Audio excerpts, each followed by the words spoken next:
All right, music fans, welcome back. Harmless Dave here, the real Harmless D on the Harmless Dave channel, talking about real music and doing some speculation about the band Journey, of course, doing that in real time for a couple of people who care, just like you there and just like me here. I don't often say this at the beginning. I'm not a great marketer, right? But if you could subscribe to the channel, that would be cool. Also, Patreon, Buy Me a Coffee, YouTube memberships, and PJ Rock super chats. PJ came through with another super chat, I think yesterday. So thanks again, PJ. He's helping me pay the mortgage, right? But I do need the coffee, okay? And there's my Hope cup. You can see it's kind of a large cup because I like big cups. I cannot lie. All right, sorry, I had to do that. It's just really bad. So what's up with Journey, right? So I go on their website, and there are no concert dates scheduled. Here's the deal: most bands have summer tours booked by this point for sure. We're getting toward the end of April, and no signs of a summer tour. We're used to Journey and Toto, Journey and Def Leppard, Journey and themselves. I don't know. There's no Journey dates booked so far. So people are starting to ask me questions. I've got patrons who are Journey junkies who just say, I love this band. I need to know what's going on. Dave, you know what's happening. What's happening? I go, I don't know. Maybe it's the end. Maybe this is it. I don't know. I mean, if you're going to do speculation, like wild speculation that actually gets people to watch your videos, you come up with titles like, is this the end of the road for Journey? I don't know. Could be. And, I'll go through a few things here that I've observed. And then you can put your own puzzle together on this and do your own sleuthing around. Yeah, most bands have tours booked. They don't. Recently, the band was cut short in Houston. I'm pretty sure I did a video about that, as probably some old school Steve Perry fans put a curse on the event. I'm just kidding, folks. People need to take jokes better. And, of course, resulting in an electrical fire near the stage, the plug was literally pulled and the rest of the show was canceled. This happened, by the way, during the song Don't Stop Believin'. Can you believe that stuff? And, the band plays the song like fifth in their set, whereas they used to sandbag it until the end because, people are leaving after because, okay, I've heard the song. I can go home now. It's getting late. Yeah, especially if there were I think they were the only band playing that night. I don't know if they had an opening band, but, and even if they did, you're 5 songs in. If they had finished the song, I'm thinking it would have been all right, but I think it was cut short right in the middle. Anyway, I could joke around again, say maybe this was God's way of saying that Journey needed to take a break or maybe retool the band. Neil Shawn has posted something on X. I covered that the other day. He posted this meme, Journey Beyond. And then he reposted the meme, Journey Beyond, because you have to repost the post that you made in order for people to pay attention to it. And again, people started asking questions. What does Journey Beyond mean? He's also been retweeting a website called Steve Perry's Eighth Note a couple of times. It's essentially like an unofficial social media hotspot for Steve Perry. And one of the memes had Steve Perry waving. I don't know, it might have been National Wave at Your Friend Day or something. I don't know. Steve is doing one of these, like, stop in the name of love. And Neil continues to post himself jamming on guitar, even on Easter Sunday. Happy Easter, I'm going to play guitar for you. Okay. One thing about Neil Shawn is he plays his guitar every day. He's not going to lose his guitar chops for lack of activity because the guy is always noodling, and the stuff he noodles is better than what most guitar players will do in a lifetime. So I'm just saying that. You don't even have to like Neil Shawn, but he's as a person, but he is, I don't know, his hands just do stuff, you know? I mean, he's been given a gift, and so you have to recognize that he can do this better than most people. So here's my groundbreaking speculation. I think this thing has run its course.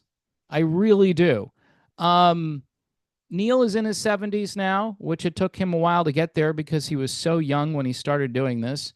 Arnel Pineda has hinted at wanting this to be over. When everybody was feuding, Arnel said something like, look, why don't you just fire me and hire Steve Perry back? And they're not going to hire Steve Perry back. Steve is not going to do this. All right. Arnel had one or two difficult performances, one in South America and maybe one other one. He's gotten a little better since then, and then people will speculate, like I did with the AC/DC, maybe he was getting some help. Yeah, that's a possibility. It really is. It's not like they haven't done this before. You can go back to the Steve Augeri era when Steve's voice completely cut out, and the rumor has it, and it's probably more than rumor. I'm sure a few people have confirmed it, that they were using a vocal track to get through that particular tour. And then the great Jeff Scott Sodto came and bailed him out. And what did Sodto get? He got fired after he was announced as the singer. I'm just putting it in there because it's true. We've named Jeff Scott Sodto as our singer. If you listen to Jonathan Cain's audiobook, he says, yeah, he was really never what we were going to settle for. Okay, well, you probably should have told him that instead of naming him the singer and then, recanting that. Sodto, by the way, can still sing even today. He's still a great singer, and he probably would have been a good solution for Journey. The problem is the catalog would have worn Sodto down just like it's worn everybody else down. That's my humble opinion on that. Jonathan Cain is not really on social media all that much. There's the lingering issues regarding the chemistry between Cain and Shawn after the rigorous back and forth about spending habits and lawsuits and all that good old fun stuff. I don't think that stuff has completely gone away. I think everybody involved realizes that this is a great cash cow, and you've got to keep the cow happy. So you just show up, you do your job with very little interaction. You don't see Neil and John high-fiving. In fact, I believe they're still taking different vehicles to the concert. So I know Neil had a private jet. I remember seeing Dean Castronovo on the jet with Neil, and I think Arnel as well. I think everybody except Jonathan Cain was on the private jet. So that's an issue. The band doesn't have any chemistry, and I don't know how long you can keep doing that and not have something go wrong. So Cain, the last time he posted anything was over the Christmas holidays over on X, where I believe he was making some Christmas cookies. And they looked really good. But he's not posting anything about music. I did see Jonathan Cain performing in Florida yesterday at the Story Life Church, where he wrapped up a worship service on Easter Sunday. I think he sang the last song. His wife, Paula White Cain, just had a birthday. So at one point, I think he actually sung happy birthday to her. And then at the end of the service, he got to get up there and sing one song. I'm thinking, honestly, that's probably what Jonathan Cain wants to do at this stage in his life. He wants to be part of this ministry with his wife. His wife, of course, is dialed in to the Trump administration. I think she's his number one spiritual advisor. Okay, so I'm not going to make any comments about that. People will make their own comments, pro or con. I'm going to stay neutral. All right. Jonathan Cain, he's 75 years old. And my guess is he might want to retire from the road. All right. And Neil Shawn, on the other hand, has no plans. This is, again, speculation. He has no plans of slowing down and probably wants a new vehicle, a new car. No, a new vehicle to play his guitar in. In other words, another band or maybe a retooled version of Journey, hence the Journey Beyond Journey, Beyond Sausage, whatever it is. It could really be happening. We don't know. I mean, when Neil does post something, typically down the road, something's going to happen. And the little teaser is going to make fans start to think about this. Now, what Neil has been famous for doing over the past decade or so is keeping himself and the band in the news. People won't forget about Journey if you're posting about Journey, or if you're involved in a lawsuit, or you're just feuding with other band members. It keeps the band in the news, and I honestly think this is a strategy at this point so people will pay attention. Here's the last thought. Now, Journey may surprise us and announce a tour starting maybe late summer or early fall. They may post some occasional one-off dates. Those are all still on the table. But the fact that Neil posted that, call it a cryptic message, even though cryptic is kind of a word that might not be appropriate, more like, hey, what about something beyond Journey? It would be better if we did that, right? I don't know. I think, again, you're dealing with a brand. This is one of the most recognizable brands in the history of the world.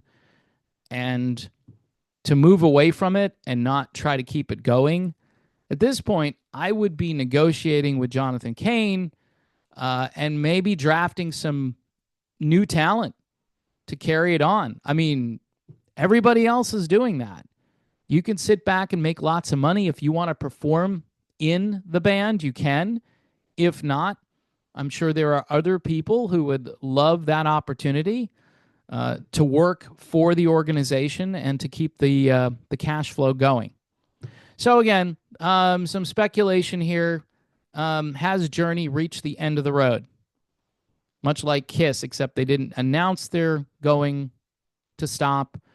But, you know, if one thing is really apparent here, it's that nobody in this band is really that happy about hanging out with one another.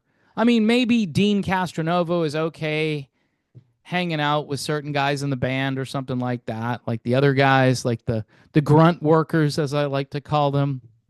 But for the most part, folks, this is a franchise, I think, that has obviously seen its best days, but people are still interested in Journey, that's for sure, and they want to know what's going to happen next. So there is a little bit of stuff to ponder. Nothing groundbreaking, just stating the obvious here and giving the Journey junkies something to feast on what normally would be considered a very slow day in the world of classic rock.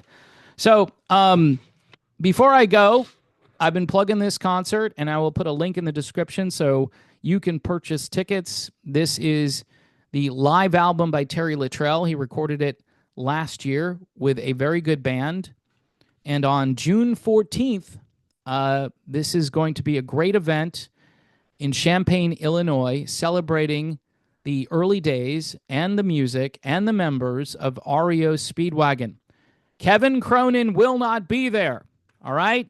He's already got a gig in Bend, Oregon, of all places, so he won't be there. But the old school hardcore REOers will all be there. So again, I'll put a link in the description. Make sure you're buying tickets for that event.